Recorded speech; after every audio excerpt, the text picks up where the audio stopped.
Hi CMH friends, I am Ramona Williams, the Alexander Specialist for the Children's Museum Houston. I hope you're having an amazing day. Thank you for joining us for Early Childhood Corner, sponsored by Catherine G. McGovern and the McGovern Foundation. Today we are taking tiny toddlers exploration and tips to the outdoors.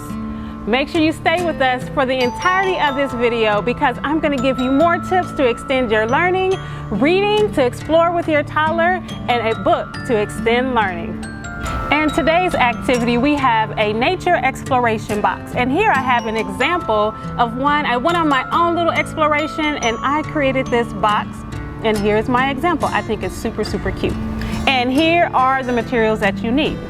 You will need tape, contact paper, a box. You can see I have my box here that I'm going to recycle. If you don't have a box like this, use a shoe box. That will work completely fine, and some scissors.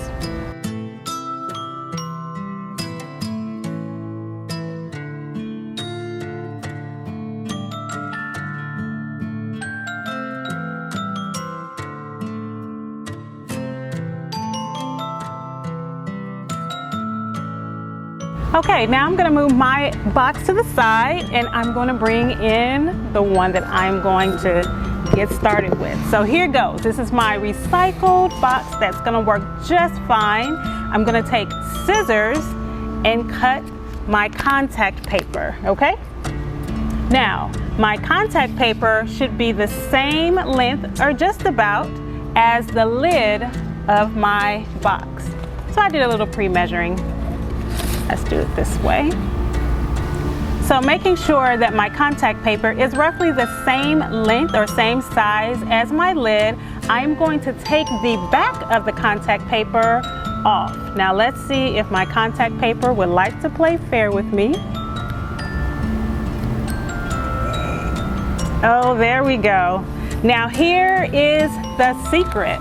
The secret is to not put the sticky side down. You're gonna leave the sticky side up. So it may be a little tricky, a little sticky tricky, but you can work with it. And there we go. There we go. And I'm gonna do the same thing for my other piece of contact paper. Let's see if this piece would like to play fair. And it does. So I'm going to do a little overlapping of my contact paper.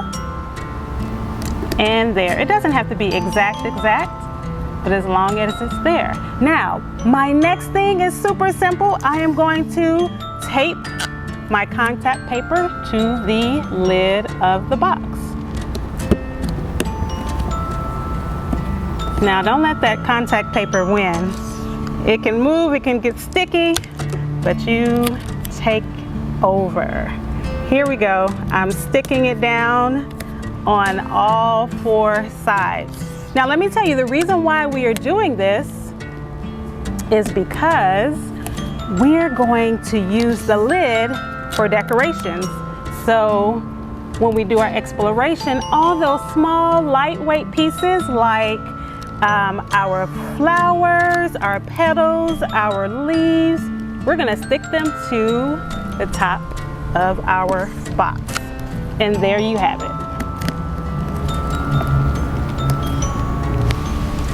Okay, now for the fun part.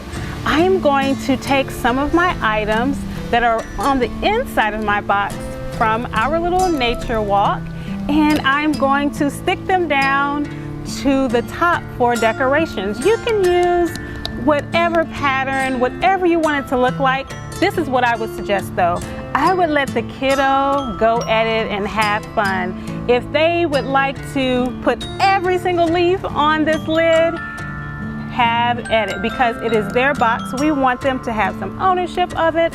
So isn't it pretty cool how we're just sticking it on there and they are staying? So you keep going until you are satisfied with your outside decorations. I'm gonna put one more thing. I'm gonna add a little pop of color and put some flowers.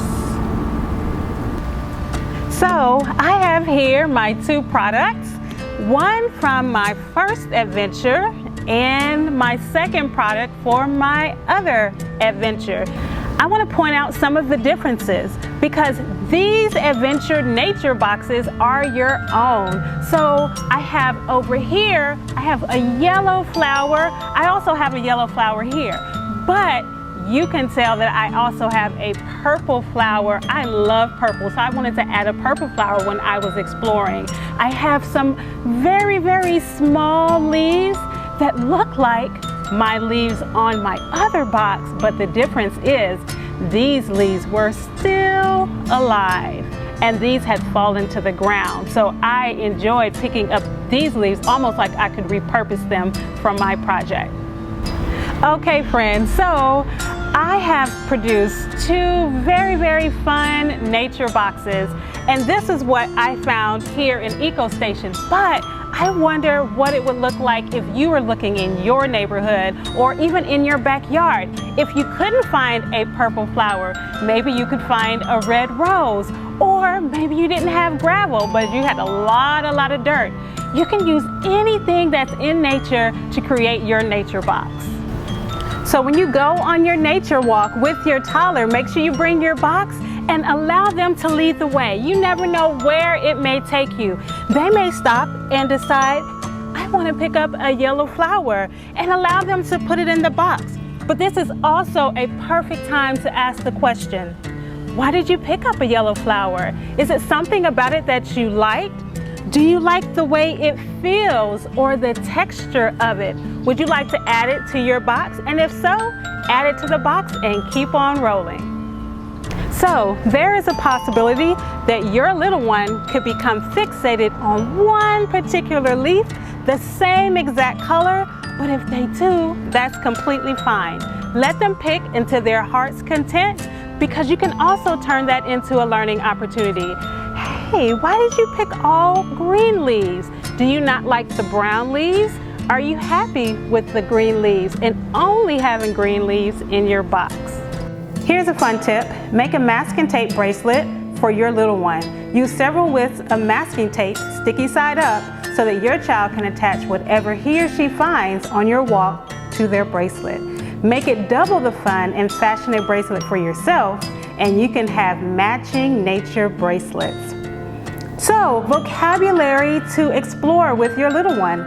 Nature, soil, flowers, treasure, and adventure.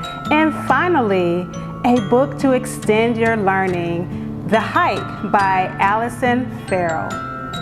Okay friends, I hope you enjoyed that activity. Make sure you stay connected with us through the museum's all-time access. I'm Ramona. See you next time. Bye-bye.